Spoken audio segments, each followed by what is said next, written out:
როდესაც 1912 წელს პეტერბურგიდან გამოგზავნილმა სარევიზიო კომისიამ ფოთის ქალაქის გამგეობის სეიფი გახსნა, მათ იქ აღმოაჩინეს ორი სრულიად განსხვავებული დოკუმენტის პაკეტი. ერთი, სადაც ევროპული სესხის საპროცენტო განაკვეთი მითითებული იყო როგორც 4.9% და მეორე, სადაც იგივე ვალის რეალური ტვირთი ჩანდა როგორც 12% წელიწადში.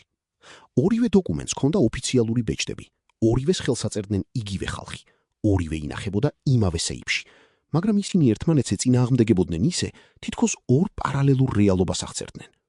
რევიზორებმა დაიწყეს ამ ფინანსური ლაბირინთის გახსნა, მაგრამ რაც უფრო ღრმად იხედებოდნენ, მით უფრო მეტ კითხვას აჩენდა თითოეული პასუხი. ვინ იყო ის ფრანგი შუამავლები, რომელთა სახელებიც ხშირად იმალებოდა ინიციალებით? რატომ არსებობდა ორი განსხვავებული ხელშეკრულება ერთი და იმავე სესხისთვის? და ყველაზე მთავარი, სად იყო ის 8 მილიონი მანეთი, რომელიც ქაღალდზე ფოთში უნდა შემოსულიყო, მაგრამ რომლის კვალიც ქალაქის ბიუჯეტში ვერ სადიკვეთებოდა? ნიკო ნიკოლაძე, ადამიანი, რომელმაც ჭაობიდან ააშენა ევროპული პორტი, იჯდა თავის კაბინეტში და უყურებდა, როგორ ინგრეოდა მისი ცხოვრების საქმე. არა იმიტომ, რომ ის დამნაშავე იყო, არამედ იმიტომ, რომ სიმართლე ზედმეტად რთული აღმოჩნდა იმისთვის, რომ ერთ დოკუმენტში ჩაეტია. 1894 წელს, როდესაც ნიკო ნიკოლაძე ფოთის ქალაქის თავად აირჩიეს, მან მემკვიდრეობით მიიღო არა ქალაქი, არამედ დიაგნოზი, მალარიული ჭაობი, სადაც ადამიანები კვდებოდნენ უფრო სწრაფად, ვიდრე ახალი სახლები აშენდებოდა, სადაც ხის ტროტუარები ტალახში იძირებოდა ყოველი წვიმის შემდეგ, სადაც პორტი, რომელიც თეორიულად უნდა ყოფილიყო კავკასიის ყველაზე მნიშვნელოვანი სავაჭრო კარიბჭე, რეალურად წარმოადგენდა რამდენიმე ხის ნავსადგურს და რუსეთის იმპერიის ბიუროკრატების უსასრულო ჩივილების საგანს. ქალაქის ბიუჯეტი იყო დაახლოებით 150.000 მანეთი წელიწადში, თანხა რომლითაც შეიძლებოდა მხოლოდ ძირითადი ქუჩების გაწმენდა და რამდენიმე ჩინოვნიკის ხელფასის გადახდა, მაგრამ არა ის გრანდიოზული გეგმების განხორციელება, რომლებიც ნიკოლაძის თავში ტრიალებდა. მას სურდა ელექტროსადგური, რომელიც მთელ ქალაქს გაანათებდა. სურდა ევროპული ტიპის წყალგაყვანილობა, რომელიც მალარიას აღმოფხვრიდა. სურდა თანამედროვე პორტი ბეტონის ნაპირებით და ორთქლის ამწეებით. სურდა ქუჩები, რომლებზეც ეტლები არ ჩაიძირებოდა და ყოველივე ამისთვის სჭირდებოდა არა 100.000, არამედ რამდენიმე მილიონი მანეთი. პრობლემა იყო ის, რომ რუსეთის იმპერიის სახელმწიფო ბანკი უარს ამბობდა ფოთის დაფინანსებაზე. ოფიციალური მიზეზი იყო მაღალი ეპიდემიოლოგიური რისკები, მაგრამ ნიკოლაძე იცოდა რეალური მიზეზი. პეტერბურგს არ სურდა, რომ საქართველოს ქალაქს ქონოდა ფინანსური დამოუკიდებლობა და პირდაპირი კავშირი ევროპასთან. ამიტომ მან გადაწყვიტა გააკეთოს ის, რაც იმ დროს ითვლებოდა თითქმის რევოლუციურ ნაბიჯად, მიემართა პირდაპირ ევროპული კაპიტალისთვის, პეტერბურგის გვერდისავლით.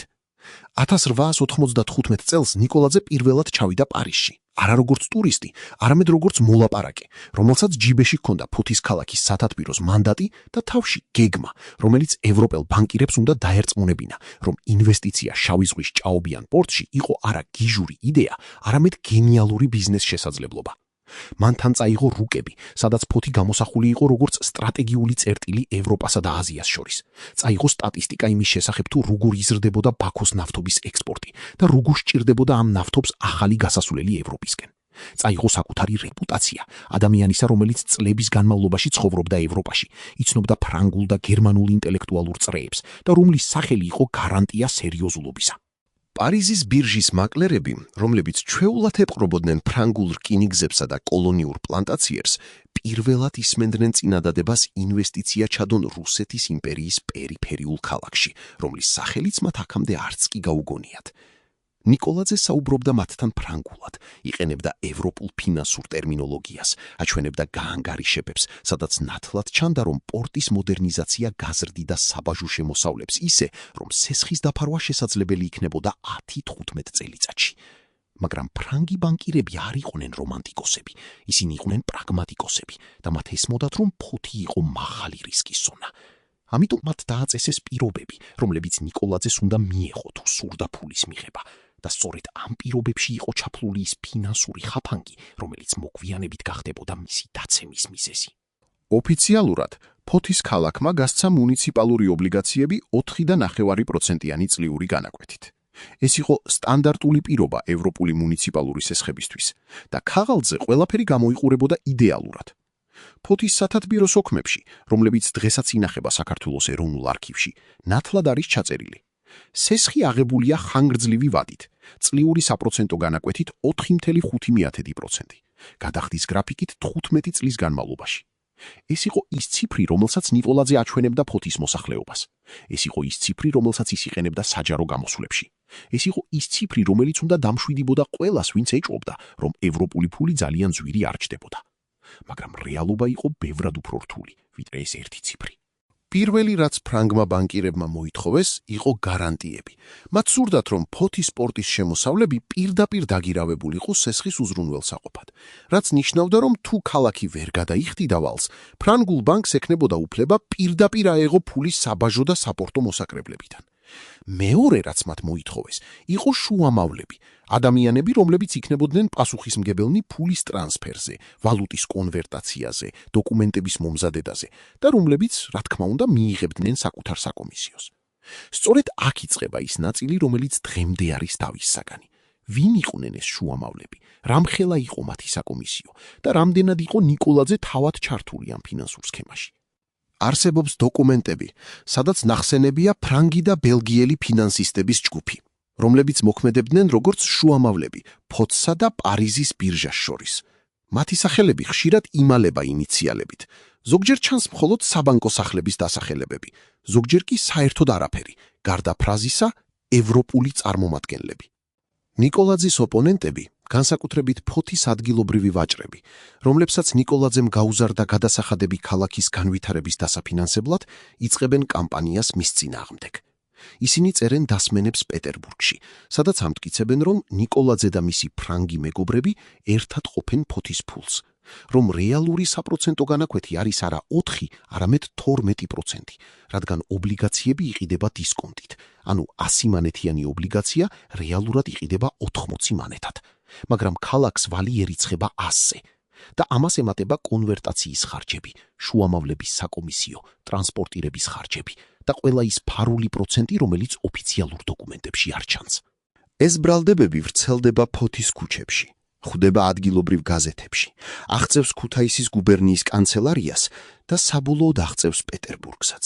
და იქ, იმპერიის დედაქალაქში, ამ ბრალდებებს უსმენენ ადამიანები, რომლებსაც ნიკოლაძის დამოუკიდებლობა და ევროპასთან პირდაპირი კავშირები დიდი ხანია აწუხებთ. მაგრამ რამდენად სიმართლე იყო ეს ბრალდებები? რამდენად იყო ეს რეალური კორუფცია და რამდენად იყო ეს უბრალოდ ევროპული ფინანსური სისტემის ნორმალური მუშაობის წესი, რომელიც რუსეთის იმპერიის ბიუროკრატებისთვის უცხო და საეჭვო გამოიყურებოდა. 1896 წელს, როდესაც ფოთში ინთება პირველი ელექტრონათურა და ქალაქის ქუჩები პირველად ნათდება არა ნავთის ლამპებით, არამედ ელექტრონათურებით, ნიკოლაძე დგას პორტის ახალ ბეტონის ნაპირზე და უყურებს, როგორ მუშაობს ორთქლის ამწე, რომელიც 1 საათში აკეთებს იმას, რისთვისაც ადრე 40 მუშა მთელი დღე იყო საჭირო. და ამ მომენტში მას ესმის, რომ მან მოიგო. მან მოახერხა ის, რაც შეუძლებელი ჩანდა. ჭაობიდან ააშენა ევროპული ქალაქი. მოიზიდა ის კაპიტალი, რომელსაც რუსეთის იმპერია უარს ამბობდა. შექმნა ინფრასტრუქტურა, რომელიც იწყებს რეალურ შემოსავლების გამომუშავებას. პორტის საბაჟო მოსაკრებლები იზრდება, ქალაქის ბიუჯეტი იზრდება, მალარიის შემთხვევები მცირდება წყალგაყვანილობის გამო, ვაჭრობა ინტენსიურდება. ყველაფერი, რაც ნიკოლაძემ ფირდებოდა ფრანგ ბანკირებს პარიზში, ხდება რეალობა. მაგრამ ამავე დროს იზრდება ვალიც, რადგან ინვესტიციები არ წყდება. ყოველი ახალი პროექტი მოითხოვს ახალ სესხს და ნიკოლაძე აგრძელებს სესხების აღებას, რადგან მისი ლოგიკა არის მარტივი. სჯობს კონდეს ვალი და აშენებული ქალაქი, ვიდრე ვიყოთ უვალოდ და დავრჩეთ ჭაობში. ეს ლოგიკა მუშაობს მანამ, სანამ ეკონომიკა იზრდება, მაგრამ ის ხდება საშიში, როდესაც ზრდა შენელდება. და სწორედ ეს ხდება 1901 წლის დასაწყისში, როდესაც რუსეთის იმპერია შედის ეკონომიკურ კრიზისში, როდესაც ვაჭრობა შენელდება, როდესაც საბაჟო შემოსავლები მცირდება და როდესაც ფოთის ბიუჯეტი, რომელიც უნდა ფარავდეს სესხების პროცენტებს, უცებ აღმოჩნდება, რომ ვეღარ ასწრებს გადახდებს. 1911 წელს პეტერბურგში იღებენ გადაწყვეტილებას. ფოთში უნდა გაიგზავნოს სარევიზიო კომისია, რომელიც შეამოწმებს ქალაქის ფინანსურ მდგომარეობას და განსაკუთრებით იმ ევროპულ სესხებს, რომლებზეც 10 წელია ჩივის ადგილობრივი ოპოზიცია. ოფიციალური მიზეზი არის ფინანსური გამჭვირვალობის უზრუნველყოფა, მაგრამ ნიკოლაძე იცის რეალური მიზეზი. მას უნდა მოაშორონ, რადგან ის ზედმეტად დამოუკიდებელია, ზედმეტად ევროპულია, ზედმეტად საქართველოს ინტერესებზე ფიქრობს და არა იმპერიის ინტერესებზე. რევიზორები, რომლებიც ჩამოდიან ფუჩში, არიან პროფესიონალები. მათ იციან, როგორ უნდა იპოვონ დარღვევები იქაც კი, სადაც დარღვევები არ არის, რადგან ფინანსური დოკუმენტაცია ყოველთვის შეიძლება ინტერპრეტირდეს სხვადასხვაგვარად, განსაკუთრებით, როდესაც საქმე ეხება საერთაშორისო ტრანზაქციებს, ვალუტის კონვერტაციას, შუამავლების საკომისიოებს. ისინი იწყებენ დოკუმენტების ამოღებას, იწყებენ ხელშეკრულებების შედარებას, იწყებენ კითხვების დასმას და რაც უფრო ღრმად იხედებიან, მით უფრო მეტ წინააღმდეგობას პოულობენ. ერთ დოკუმენტში წერია, რომ სესხი აღებულია 4.9%-ით, მეორეში ჩანს, რომ ობლიგაციები გაიყიდა დისკონტით, მესამეში ჩანს შუამავლების საკომისიო, მეოთხეში ჩანს კონვერტაციის ხარჯები და როდესაც ყველა ეს ხარჯი ერთად დაჯამდება, რეალური ფინანსური ტვირთი მართლაც აღმოჩნდება ბევრად უფრო მაღალი, ვიდრე ის 4.9%, რომელიც ოფიციალურ დოკუმენტებშია მითითებული. რევიზორები წერენ ანგარიშს, სადაც ამბობენ, რომ ფოთის ქალაქი არის კატასტროფულ ვალში, რომ ქალაქს ემუქრება გაკოტრება, რომ ნიკოლაძის ფინანსური მართვა იყო უპასუხისმგებლო და მავნე ქალაქის ინტერესებისთვის. და 1912 წელს ნიკო ნიკოლაძე იძულებულია დატოვოს თანამდებობა, რომელსაც 18 წელი უძღვებოდა. მაგრამ რა იყო სიმართლე? იყო თუ არა ნიკოლაძე კორუმპირებული ჩინოვნიკი, რომელიც ფოთის ფულს ყოფდა ფრანგ შუამავლებთან ერთად? თუ იყო ის გენიალური მომლაპარაკებელი, რომელმაც მოახერხა შეუძლებელი, მოიზიდა ევროპული კაპიტალი იმ ადგილას, სადაც რუსეთის იმპერია უარს ამბობდა ინვესტიციაზე? თუ იყო ის რისკიანი მოთამაშე, რომელმაც იცოდა, რომ ევროპული ფული ძვირიჯდებოდა, მაგრამ მიიჩნია, რომ ეს ფასი ღირდა, რადგან ალტერნატივა იყო სტაგნაცია და სიკვდილი ჭაობში. ან იყო ის უბრალოდ მსხვერპლი იმპერიული საბოტაჟისა, როდესაც რუსეთის ხელისუფლებამ გამოიყენა ფინანსური რევიზია, როგორც იარაღი ზედმეტად დამოუკიდებელი და ეროვნულად მოაზროვნე ლიდერის მოსაშორებლად. პასუხი, როგორც ყოველთვის ისტორიაში, არის სადღაც შუაში. და ამ პასუხის საპოვნელად ჩვენ უნდა დაუბრუნდეთ იმ დღეებს, როდესაც ნიკოლაძე პირველად ჩავიდა პარიზში, როდესაც ის პირველად შეხვდა იმ ადამიანებს, რომლებიც მოგვიანებით გახდებოდნენ მისი ფინანსური პარტნიორები, ან, როგორც ზოგიერთი ამბობს, მისი თანამონაწილეები. და უნდა გავიგოთ, რა მოხდა რეალურად იმ კაბინეტებში, სადაც დაიბადა ის ფინანსური სქემა, რომელმაც ერთდროულად ააშენა და გაანადგურა ფოთის ოცნება ევროპულ ქალაქად გადაქცევის შესახებ. როდესაც ნიკოლაძე ჩავიდა პარიზში 1895 წელს, ის არ იყო უბრალოდ პროვინციული ქალაქის წარმომადგენელი, რომელიც ევროპელ ბანკირებს ევედრებოდა ფულის მოსაწყალედ. ის იყო ადამიანი, რომელსაც ჰქონდა რეპუტაცია, კავშირები, გამოცდილება. ის წლების განმავლობაში ცხოვრობდა ევროპაში, სწავლობდა ციურიხში, მუშაობდა პარიზში, იცნობდა ფრანგულ ინტელექტუალურ და ბიზნეს წრეებს და ეს კავშირები იყო მისი მთავარი კაპიტალი. მან იცოდა, ვისთან უნდა მისულიყო, როგორ უნდა ესაუბრა, რა არგუმენტები უნდა გამოეყენებინა და მან იცოდა, რომ ევროპელი ბანკირები არ იყვნენ ფილანტროპები. ისინი იყვნენ ბიზნესმენები, რომლებსაც სჭირდებოდათ გარანტიები, სჭირდებოდათ მკაფიო ბიზნეს გეგმა, სჭირდებოდათ დაცვა რისკებისგან. პირველი შეხვედრები იყო რთული. ფრანგი ბანკირები უსმენდნენ ნიკოლაძეს თავაზიანად, მაგრამ სკეპტიკურად, რადგან მათთვის ფოთი იყო უცნობი სახელი რუკაზე, რომელიც ასოცირდებოდა მალარიასთან, ჭაობთან, რუსეთის იმპერიის ბიუროკრატიულ ქაოსთან. მაგრამ ნიკოლაძე არ ნებდებოდა.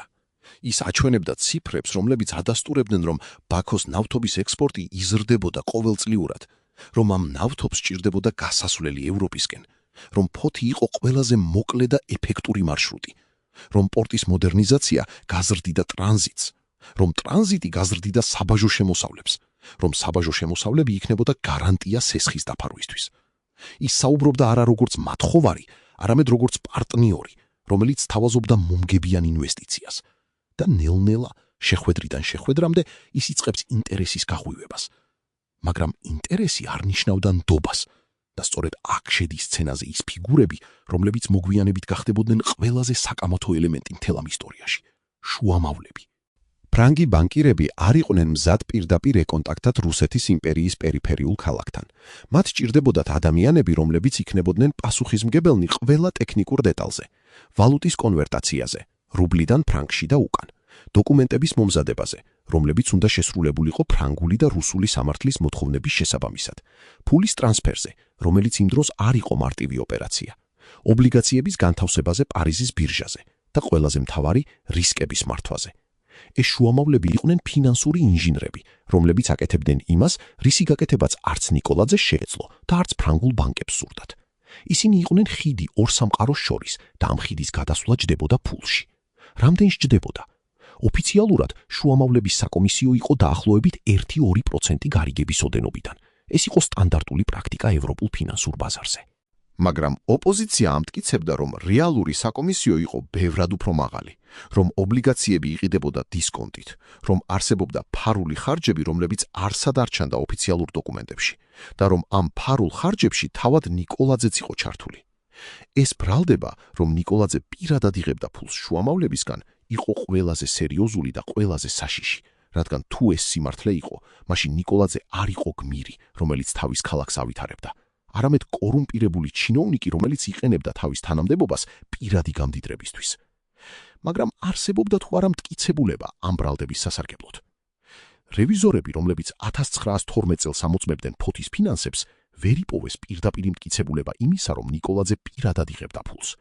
არ იყო საბანკო ანგარიშები მის სახელზე, არ იყო ფარული ხელშეკრულებები, არ იყო მოწმეები, რომლებიც პირდაპირ ამტკიცებდნენ, რომ ნახეს როგორ იღებდა ის ფულს. მაგრამ ისინი იპოვეს ირიბი მტკიცებულებები. იპოვეს, რომ ნიკოლაძეს ჰქონდა ძალიან ახლო პირადი ურთიერთობები იმ შუამავლებთან, რომლებიც მონაწილეობდნენ გარიგებებში. იპოვეს, რომ ის ხშირად მგზავრობდა პარიზში და ცხოვრობდა იქ ძვირად, თუმცა ნიკოლაძე ამტკიცებდა, რომ ეს იყო საჭირო ხარჯები მოლაპარაკებებისთვის.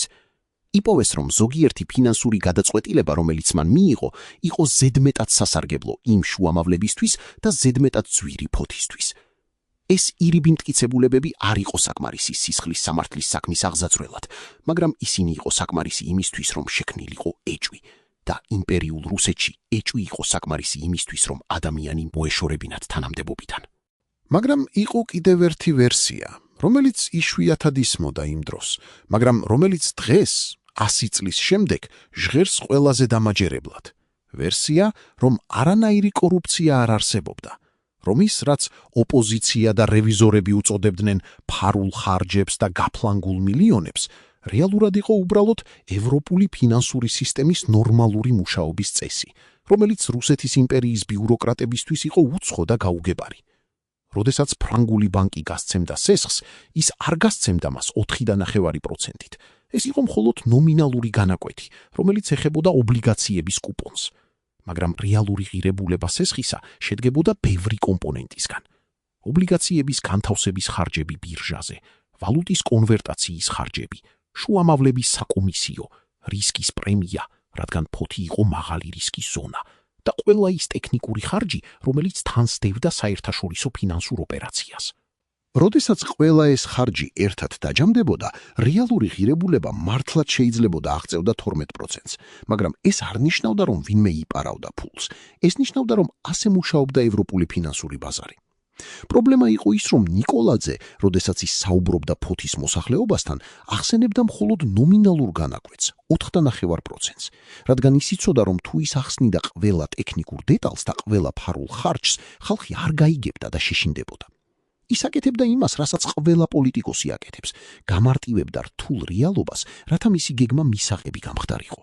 მაგრამ ეს გამარტივება მოგვიანებით გახდა იარაღი მის წინააღმდეგ, როდესაც ოპოზიციამ და რევიზორებმა აღმოაჩინეს განსხვავება ნომინალურ და რეალურ ღირებულებას შორის და გამოაცხადეს ის როგორ კორუფცია. და იყო კიდევ ერთი ფაქტორი, რომელიც ხშირად იგნორირებულია, მაგრამ რომელიც შესაძლოა იყო ყველაზე მნიშვნელოვანი – პოლიტიკური ფაქტორი. რუსეთის იმპერიის ცენტრალურ ხელისუფლებას აშინებდა ნიკოლაძის დამოუკიდებლობა. ის იყო ადამიანი, რომელიც არ ელოდა პეტერბურგის ნებართვას, არ ითხოვდა პეტერბურგის დახმარებას, არ ემორჩილებოდა პეტერბურგის ბიუროკრატიულ პროცედურებს. ის პირდაპირ მიდიოდა ევროპაში, პირდაპირ მოლაპარაკებდა ევროპელ ბანკირებთან, პირდაპირ იღებდა გადაწყვეტილებებს.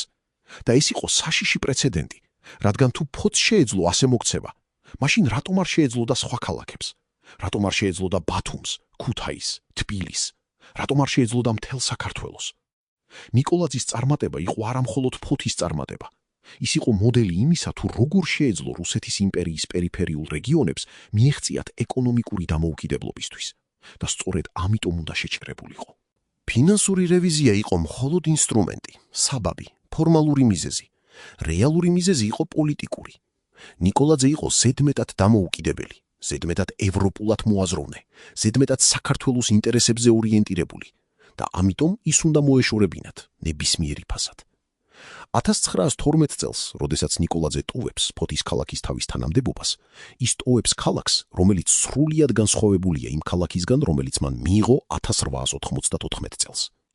ფოთს აქვს ელექტროსადგური, აქვს ევროპული ტიპის წყალგაყვანილობა, აქვს თანამედროვე პორტი ბეტონის ნაპირებით და ორთქლის ამწეებით, აქვს ქუჩები, რომლებზეც ეტლები აღარ ჩაიძირებიან, აქვს ტაძარი, აქვს საჯარო ბაღები, აქვს ინფრასტრუქტურა, რომელიც მუშაობს და რომელიც აგრძელებს მუშაობას მისი წასვლის შემდეგაც. მაგრამ ფოთს ასევე აქვს ვალები. ვალები, რომლებიც უნდა დაიფაროს მომავალ თაობებმა. ვალები, რომლებიც გახდა საბაბი ნიკოლაძის გადაყენებისთვის. ვალები, რომლებიც დღემდე არის დავის საგანი ისტორიკოსებს შორის. იყო თუ არა ეს ვალები ღირებული? იყო თუ არა სწორი გადაწყვეტილება აიღო ძვირი ევროპული სესხები იმისთვის, რომ ააშენო ქალაქი, რომელიც სხვაგვარად დარჩებოდა ჭაობში? ან იყო ეს უპასუხისმგებლო რისკი, რომელმაც ქალაქი მოაქცია ფინანსურ მძევლად ევროპული ბანკებისა? პასუხი დამოკიდებულია იმაზე, თუ ვის გკითხავთ. თუ გკითხავთ იმ ადამიანებს, რომლებიც ცხოვრობდნენ ფოთში ნიკოლაძის შემდეგ და სარგებლობდნენ იმ ინფრასტრუქტურით, რომელიც მან ააშენა, ისინი იტყვიან, რომ ეს ვალები ღირდა.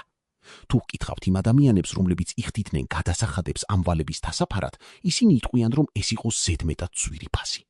თუ ვკითხავთ ისტორიკოსებს, ისინი იტყვიან, რომ ეს იყო რთული არჩევანი, სადაც არ არსებობდა იდეალური გადაწყვეტა. მხოლოდ არჩევანი ორ ცუდ ვარიანტს შორის: ვალი და განვითარება, ან სიღარიბე და სტაგნაცია. მაგრამ ერთი რამ დარჩა უპასუხოდ. ვინ იყვნენ ის შუამავლები, რომლებიც მონაწილეობდნენ ამ ფინანსურ ოპერაციებში? რა იყო მათი რეალური როლი? იღებდნენ თუ არა ისინი მხოლოდ სტანდარტულ საკომისიოს, თუ იყო რაღაც მეტი? და ყველაზე მთავარი, იყო თუ არა ნიკოლაძე თავად ჩართული ამ ფინანსურ სქემაში, თუ ის იყო მხოლოდ პოლიტიკური ლიდერი, რომელიც ენდობოდა თავის ფინანსურ მრჩევლებს და არ იცოდა ყველა დეტალი. ეს კითხვები დღემდე რჩება ღია, რადგან დოკუმენტები, რომლებიც შეიძლებოდა მიეცა პასუხი, ან დაიკარგა, ან განადგურდა, ან დღემდე ინახება რომელიმე ევროპულ არქივში, სადაც არავინ ეძებს მათ. და შესაძლოა არასოდეს ვიპოვოთ სრული სიმართლე იმის შესახებ, თუ რა მოხდა რეალურად იმ კაბინეტებში პარიზში, სადაც ნიკოლაძე მოლაპარაკებდა ფრანგ ბანკირებთან. რა იყო ის ფინანსური მექანიზმები, რომლებიც გამოიყენეს და ვინ რამდენს იღებდა ამ მთელი ოპერაციიდან. როდესაც 1912 წლის თებერვალში პეტერბურგიდან ჩამოსული რევიზორები დაიწყეს ფოთის ქალაქის გამგეობის საბუთების შემოწმება, მათ აღმოაჩინეს ერთი უცნაური დეტალი. ყოველი ფინანსური ოპერაციის დოკუმენტაციაში, რომელიც ეხებოდა ევროპულ სესხებს, არსებობდა ერთი და იგივე ხელმოწერა, რომელიც არ ეკუთვნოდა არც ნიკოლაძეს, არც ფოთის სათათბიროს წევრებს, არც ფრანგულ ბანკირებს. ეს იყო ხელმოწერა ადამიანისა, რომლის სახელი ყოველთვის იმალებოდა ინიციალებში ჟპმ და რომლის ვინაობა დღემდე რჩება საიდუმლოდ. რევიზორებმა სცადეს ამ ადამიანის იდენტიფიცირება. გაგზავნეს მოთხოვნები პარიზის ბირჟაში, დაუკავშირდნენ ფრანგულ საბანკო სახლებს, გამოკითხეს ყველა, ვინც კი მონაწილეობდა გარიგებებში, მაგრამ ყოველი პასუხი იყო ერთი და იგივე. ჟპმ იყო უფლებამოსილი წარმომადგენელი, ფინანსური შუამავალი, საბანკო აგენტი, მაგრამ არავინ იცოდა მისი რეალური სახელი, არავინ იცოდა სად ცხოვრობდა, არავინ იცოდა რამდენს იღებდა თავის მომსახურებისთვის. ერთადერთი რაც ცნობილი იყო, ეს ადამიანი იყო ის, ვინც რეალურად აკონტროლებდა ფულის მოძრაობას პარიზიდან ფოთში. ის იყო ის, ვისაც ხელი ეწერა ყველა ვალუტის კონვერტაციის დოკუმენტზე, ყველა ტრანსფერის ორდერზე, ყველა საკომისიოს ქვითარზე. და ის იყო ის, ვინც როგორც ჩანს, იღებდა ყველაზე დიდ ნაწილს იმ ფულიდან, რომელიც ოდესმე არ მივიდა ფოთში, მიუხედავად იმისა, რომ ქაღალდზე ის უნდა მოსულიყო. ნიკოლაძე, როდესაც რევიზორებმა ჰკითხეს მას ამ ადამიანის შესახებ, უპასუხა მოკლედ და გაბრაზებულად. ის იყო ერთადერთი ადამიანი ევროპაში, ვინც დაეხმარა საქართველოს და თუ მას არ ენდობოდით, მაშინ ფოთი დღესაც იქნებოდა ჭაობი. მაგრამ ეს პასუხი არ აკმაყოფილებდა რევიზორებს. მათ სურდათ ციფრები, სურდათ ხელშეკრულებები, სურდათ მტკიცებულებები. და რაც უფრო ღრმად ეძებდნენ, მით უფრო ნათელი ხდებოდა, რომ ჟპმ იყო არაუბრალოდ შუამავალი, არამედ ფანტომი, რომელიც აკონტროლებდა მთელ ფინანსურ ლაბირინთს, რომელშიც ფოთი ჩაება. 1896 წელს, როდესაც პირველი ევროპული ფული ჩამოვიდა ფოთში და დაიწყო პორტის მშენებლობა, ქალაქში არავინ ფიქრობდა იმაზე, თუ რა ფასი ექნებოდა ამ ფულს. ხალხი ხედავდა მხოლოდ შედეგს: ბეტონის ნაპირებს, რომლებიც იშენებოდა ტალახის ნაცვლად, ორთქლის ამწეებს, რომლებიც ჩამოდიოდნენ ევროპიდან, მუშებს, რომლებიც იღებდნენ ხელფას რეგულარულად და რომლებიც პირველად თავიანთ ცხოვრებაში გრძნობდნენ, რომ მონაწილეობდნენ რაღაც დიდში, რაღაც ისტორიულში. მაგრამ იყო ადამიანები, რომლებიც ფიქრობდნენ, და ეს იყვნენ ფოთის ადგილობრივი ვაჭრები, რომლებსაც ნიკოლაძემ გაუზარდა გადასახადები იმისთვის, რომ დაეფინანსებინა ქალაქის განვითარება. ისინი ხედავდნენ, რომ ნიკოლაძე ხშირად მგზავრობდა პარიზში, ცხოვრობდა იქ კვირების განმავლობაში, ჩერდებოდა ძვირად სასტუმროებში, ესწრებოდა მიღებებს ფრანგულ სალონებში და ისინი იწყებდნენ კითხვას: ვის ფულზე ცხოვრობს ის ასე? ოფიციალური პასუხი იყო: ეს არის საჭირო ხარჯები მოლაპარაკებებისთვის, ეს არის ინვესტიცია ქალაქის მომავალში, ეს არის ფასი, რომელიც უნდა გადაიხადოს ფოთმა იმისთვის, რომ კონდეს წვდომა ევროპულ კაპიტალთან. მაგრამ ვაჭრები არ ჯეროდათ. ისინი ხედავდნენ, რომ ნიკოლაძეს ჰქონდა ძალიან ახლო, თითქმის მეგობრული ურთიერთობები იმ ფრანგ ფინანსისტებთან, რომლებიც მონაწილეობდნენ გარიგებებში. ხედავდნენ, რომ ის საუბრობდა მათთან არა როგორც ოფიციალური პარტნიორი, არამედ როგორც ძველი მეგობარი. ხედავდნენ, რომ ის იცნობდა მათ ოჯახებს, ესწრებოდა მათ კერძო ღონისძიებებს, იყო ჩართული იმ წრეში, რომელიც ჩვეულებრივ დახურული იყო გარეშე ადამიანებისთვის და ეს აჩენდა ეჭვს. იყო თუ არა ის მხოლოდ ბიზნეს ურთიერთობა, თუ იყო რაღაც მეტი, იყო თუ არა ნიკოლაძე მხოლოდ კლიენტი, რომელიც იღებდა სესხს, თუ იყო ის პარტნიორი, რომელიც იღებდა წილს მოგებიდან. 1902 წელს, როდესაც ფოთის ბიუჯეტი პირველად ვერ შეძლო სრულად დაეფარა სესხის პროცენტები და მოუწია გადადო ნაწილი გადახდისა, ქალაქის სათათბიროში მოხდა პირველი ღია კონფლიქტი. ერთ-ერთმა წევრმა, ვაჭარმა, რომელიც წარმოადგენდა ადგილობრივ ბურჟუაზიას, პირდაპირ დაუსვა კითხვა ნიკოლაძეს: რატომ ჩვენ ვიხდით 12%-ს, როდესაც თქვენ გპირდებოდით 4%-ს? ნიკოლაძემ უპასუხა, რომ ეს არის გაუგებრობა, რომ ოფიციალური განაკვეთი არის 4.9%, რომ დანარჩენი არის ტექნიკური ხარჯები, რომლებიც თანსდევს ნებისმიერ საერთაშორისო ფინანსურ ოპერაციას. მაგრამ ვაჭარმა არ დაიკმაყოფილა ამ პასუხით და მოითხოვა დეტალური ანგარიშგება იმის შესახებ, თუ სად მიდიოდა ყოველი მანეთი, რომელიც ფოთმა გადაიხადა. ნიკოლაძემ წარმოადგინა დოკუმენტები. იქ იყო ჩამოთვლილი ყველა ხარჯი: ობლიგაციების განთავსების ხარჯები პარიზის ბირჟაზე, ვალუტის კონვერტაციის ხარჯები, შუამავლების საკომისიო, ტრანსპორტირების ხარჯები, სადაზღვევო ხარჯები, იურიდიული მომსახურების ხარჯები. და როდესაც ყველა ეს ხარჯი დაჯამდა, რეალური ღირებულება მართლაც აღწევდა 12%-ს. მაგრამ ვაჭარმა მაშინ დაუსვა მეორე კითხვა, რომელიც უფრო საშიში იყო: და ვინ იღებს ამ შუამავლების საკომისიოს? ვინ არიან ეს ადამიანები და რატომ მათი საკომისიო არის ასე მაღალი? ნიკოლაძე ვერ უპასუხა ამ კითხვას დეტალურად. ის თქვა მხოლოდ, რომ ეს არიან ევროპული ფინანსური სპეციალისტები, რომლებიც უზრუნველყოფენ ოპერაციების უსაფრთხოებას და ლეგალურობას. მაგრამ ეს პასუხი ჟღერდა ბუნდოვნად, თითქმის თავდაცვითად. და სწორედ ამ მომენტიდან იწყება ის კამპანია, რომელიც საბოლოოდ მიგვიყვანს ნიკოლაძის დაცემამდე. ფოთის ოპოზიცია იწყებს დასმენების წერას პეტერბურგში. ისინი წერენ, რომ ნიკოლაძე ფლანგავს ქალაქის ფულს, რომ ის თანამშრომლობს ფრანგ თაღლითებთან, რომ რეალური საპროცენტო განაკვეთი არის 12%, მაგრამ ნიკოლაძე ამალავს ამ ფაქტს მოსახლეობისგან, რომ ქალაქი მიდის გაკოტრებისკენ, ხოლო ნიკოლაძე აგრძელებს ძვირად ცხოვრებას პარიზში. ეს დასმენები აღწევს ქუთაისის გუბერნიის კანცელარიას, აღწევს კავკასიის მთავარ მართებლის ოფისს ტფილისში და საბოლოოდ აღწევს პეტერბურგსაც. და იქ, იმპერიის დედაქალაქში, ამ დასმენებს კითხულობენ ადამიანები, რომლებსაც ნიკოლაძის დამოუკიდებლობა დიდი ხანია აწუხებთ. მათთვის ეს დასმენები არის იდეალური საბაბი იმისთვის, რომ დაიწყონ ოფიციალური გამოძიება. არა იმიტომ, რომ მათ რეალურად აინტერესებთ ფოთის ფინანსები, არამედ იმიტომ, რომ მათ სურთ მოაშორონ ნიკოლაძე. და ფინანსური დარღვევები არის ყველაზე ეფექტური იარაღი ამისთვის. 1911 წელს პეტერბურგი იღებს გადაწყვეტილებას. ფოთში უნდა გაიგზავნოს სარევიზიო კომისია, რომელიც შეამოწმებს ქალაქის ფინანსურ მდგომარეობას და განსაკუთრებით იმ ევროპულ სესხებს, რომლებზეც 10 წელია ჩივის ადგილობრივი ოპოზიცია. როდესაც რევიზორები ჩამოდიან ფოთში 1912 წლის იანვარში, ისინი არიან პროფესიონალები. მათ იციან, რომ მათი დავალება არის არა სიმართლის პოვნა, არამედ დარღვევების პოვნა.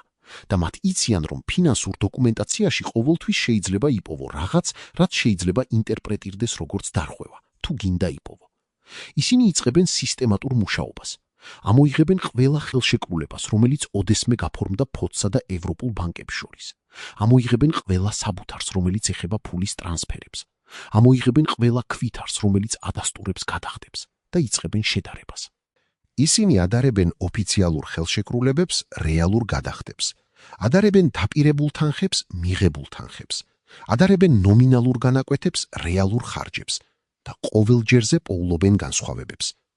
ზოგჯერ ეს განსხვავებები არის მცირე, რამდენიმე პროცენტი, რომელიც შეიძლება აიხსნას ვალუტის კურსის რყევებით ან ტექნიკური ხარჯებით, მაგრამ ზოგჯერ ეს განსხვავებები არის დიდი, ძალიან დიდი.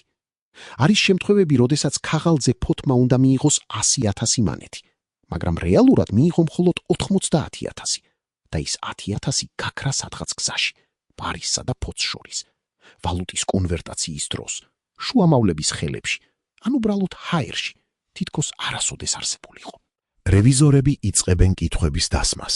ისინი უკითხავენ ნიკოლაძეს, უკითხავენ ფოთის სათათბიროს წევრებს, უკითხავენ ქალაქის ბუღალტერს, უკითხავენ ყველას, ვინც კი მონაწილეობდა ამ ფინანსურ ოპერაციებში. და ყველა პასუხი, რომელსაც ისინი იღებენ, არის ერთი და იგივე. ეს იყო ევროპული ფინანსური სისტემის ნორმალური მუშაობის წესი. ეს იყო საჭირო ხარჯები, ეს იყო ტექნიკური დანაკარგები, ეს იყო შუამავლების საკომისიო. მაგრამ რევიზორებს არ აკმაყოფილებს ეს პასუხები. მათ სურთ კონკრეტული სახელები, სურთ კონკრეტული ციფრები, სურთ კონკრეტული მტკიცებულებები იმისა, თუ ვინ რამდენს იღებდა და რისთვის. და სწორედ აქ იწყება პრობლემა, რადგან ნიკოლაძე ვერ აძლევს მათ ამ მტკიცებულებებს. ის ამბობს, რომ ყველა დოკუმენტი ინახება პარიზში, ფრანგულ საბანკო სახლებში, რომ ის არ არის პასუხისმგებელი იმაზე, თუ როგორ მუშაობს ევროპული ფინანსური სისტემა. რომ ის არის მხოლოდ პოლიტიკური ლიდერი, რომელიც იღებს სტრატეგიულ გადაწყვეტილებებს, მაგრამ არა ფინანსური ტექნიკოსი, რომელიც აკონტროლებს ყოველ ტრანზაქციას. მაგრამ ეს პასუხი ჟღერს როგორც თავდაცვა, როგორც მცდელობა თავი არიდოს პასუხისმგებლობას, და რევიზორები იწყებენ ეჭვს. იცის თუ არა ნიკოლაძემ უფრო მეც ვიდრე ამბობს? მალავს თუ არა ის რაღაცას?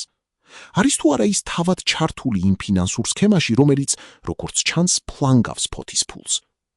და მაშინ რევიზორები იწყებენ ძიებას იმ ადამიანისა, რომლის ხელმოწერა ყველაზე ხშირად ჩანს დოკუმენტებში, ჟპმ.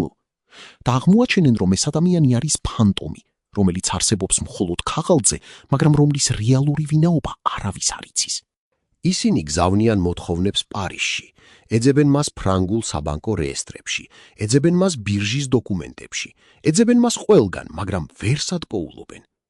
ერთადერთი რაც ისინი პოულობენ არის ის, რომ ჟპმ იყო უფლებამოსილი წარმომადგენელი ერთი ფრანგული საბანკო სახლისა, რომელიც თავად იყო შუამავალი სხვა, უფრო დიდი საბანკო სინდიკატისთვის და ეს სინდიკატი თავის მხრივ იყო დაკავშირებული სხვა ფინანსურ ინსტიტუტებთან, რომლებიც თავიანთი მხრივ იყვნენ დაკავშირებულნი კიდევ სხვა ინსტიტუტებთან და ასე გრძელდებოდა უსასრულოდ. თითქოს ვინმე სპეციალურად შექმნა ეს ლაბირინთი იმისთვის, რომ შეუძლებელი ყოფილიყო იმის გარკვევა, თუ ვინ რეალურად აკონტროლებდა ფულის მოძრაობას და ვინ რეალურად იღებდა მოგებას ამ მთელი ოპერაციიდან. როდესაც 1912 წლის მარტში რევიზორებმა საბოლოოდ მოახერხეს ერთ-ერთი საბანკო ტრანზაქციის სრული მარშრუტის აღდგენა პარიზიდან ფოთამდე, მათ აღმოაჩინეს, რომ ფული გაიარა არა 2 ან 3, არამედ 7 სხვადასხვა ფინანსური ინსტიტუტის ხელში და თითოეულ ეტაპზე რაღაც თანხა ქრებოდა. ზოგჯერ 2%, ზოგჯერ 3, ზოგჯერ 5 და როდესაც ყველა ეს დანაკარგი დაჯამდა, აღმოჩნდა, რომ 100,000 მანეთიდან, რომელიც ოფიციალურად უნდა ჩამოსულიყო ფოთში, რეალურად ჩამოვიდა მხოლოდ 72,000. დანარჩენი 28,000 გაქრა სადღაც იმ 7 ეტაპს შორის და არავინ იცოდა ზუსტად სად, არავინ იცოდა ზუსტად ვის ხელში, არავინ იცოდა ზუსტად რა საფუძვლით. რევიზორებმა წარუდგინეს ეს აღმოჩენა ნიკოლაძეს და ჰკითხეს მას პირდაპირ. როგორ შეიძლება რომ თქვენ არ იცოდით რომ ფოთი კარგავდა თითქმის 30%-ს ყოველი სესხიდან? ნიკოლაძე უყურებდა დოკუმენტს ხანგრძლივად. მისი ხელები ოდნავ კანკალებდა, არა შიშისგან, არამედ ბრაზისგან. და მაშინ თქვა ის, რაც გახდა მისი ბოლო დაცვითი არგუმენტი. მე ვიცოდი რომ ევროპული ფული ძვირიჯდებოდა. მე ვიცოდი რომ შუამავლები იღებდნენ თავიანთ წილს. მაგრამ მე ასევე ვიცოდი რომ ალტერნატივა იყო არაფერი, არანაირი ფული, არანაირი განვითარება, არანაირი მომავალი. და მე ავირჩიე ძვირი ფული ნულის ნაცვლად. თუ ეს არის დანაშაული, მაშინ მე ვარ დამნაშავე იმაში, რომ მინდოდა ფოთის გადარჩენა. მაგრამ რევიზორებისთვის ეს არ იყო გამართლება.